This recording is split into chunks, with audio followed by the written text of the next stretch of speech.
walking towards the entrance of the tabernacle yard.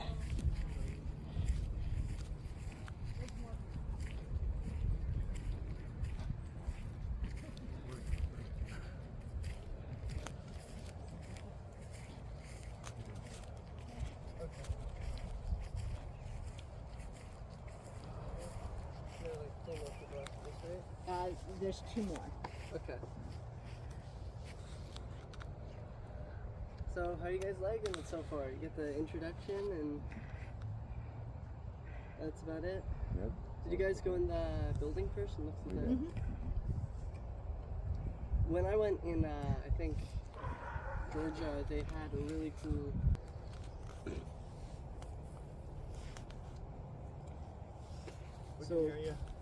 Alright, we'll start if y'all don't mind. In Exodus chapter 27, the Lord gives very specific instructions for the construction of the outer courtyard and the gate. The outer courtyard is made up of white linen to represent purity and the barrier between the profane and the sacred. Now, the gate is made up of three colors.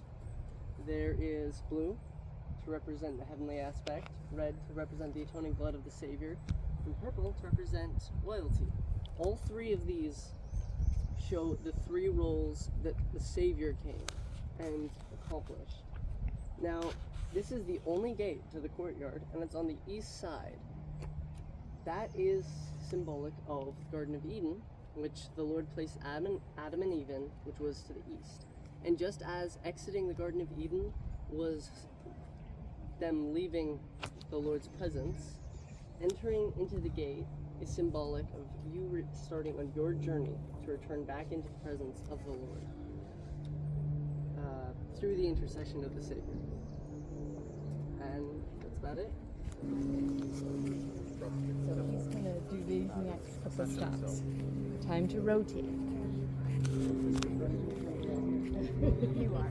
Well, somebody else is going to rotate. Okay. You will see this young man shortly. Yep.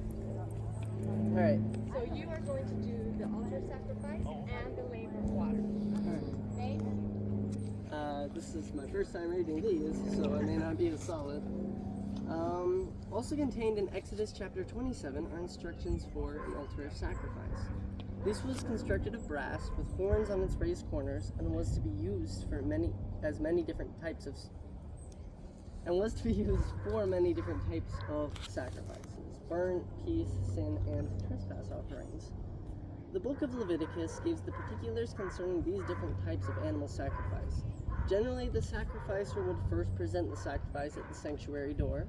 The priest would lay his hands on the animal, dedicating it to God and making it the sacrificer's representative and substitute, kind of like how the Savior was for us.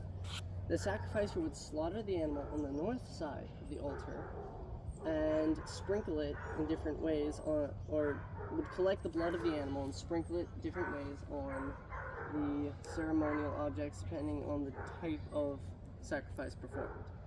This was done to symbolize the atonement or compensation for sin. A portion of the sacrifice, or the entire sacrifice, was then burned, symbolizing consecration of the worship to the Lord.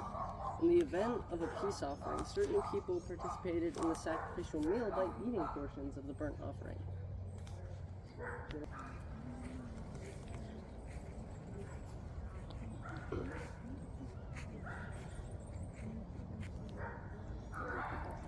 Alright. In Exodus chapter 30, the priests were instructed to use a laver of water to wash themselves. The laver was made of brass from the mirrors of Israelite women. It was then placed in front of the entrance to the tabernacle, which was called the door.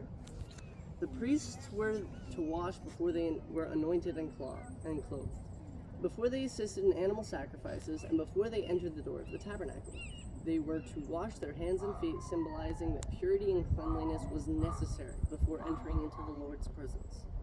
During the time of Solomon's temple, the laver was placed upon the backs of 12 oxen, representing the 12 tribes of Israel. Priests were also anointed with oil before entering the tabernacle tent, which you guys are just about to do. Any questions? And this is rainwater. This is pure rainwater. Yeah, and it's a little hot right now. In Exodus chapter 26, There's people coming. There's two more.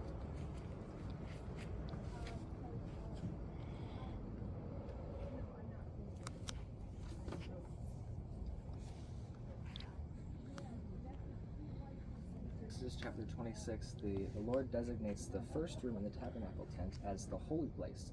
The only people that were allowed admittance into this room were the high priest or an assigned priest.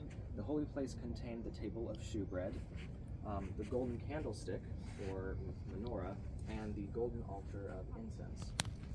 Placed to the right was the table of shewbread, which held 12 unleavened loaves of shewbread, representing the 12 tribes of Israel. The shewbread was changed each week on the Sabbath day, the old loaves being eaten by the priests in a holy place.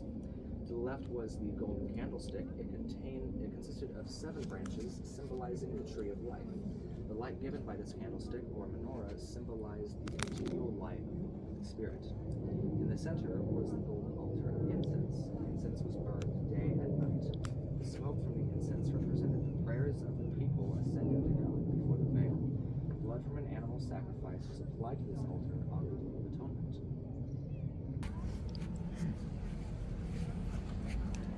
Welcome to the Holy of Holies. As found in Exodus chapter 6, the final room of the tabernacle is called the Holy of Holies, or the Most Holy Place. It was separated from the holy place by a veil, a curtain made of blue, scarlet, and purple material.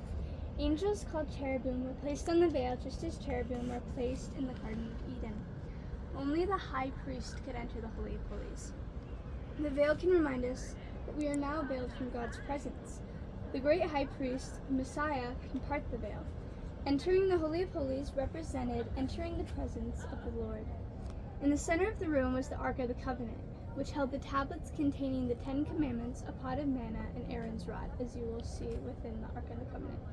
On the top of the ark was placed 2 cherubim that formed the Lord's throne, also called the mercy seat. The ark, along with the mercy seat, formed an altar on which the highest atonement in Jewish law was effected. The blood of the sin offering was sprinkled on the top of this on the Day of Atonement.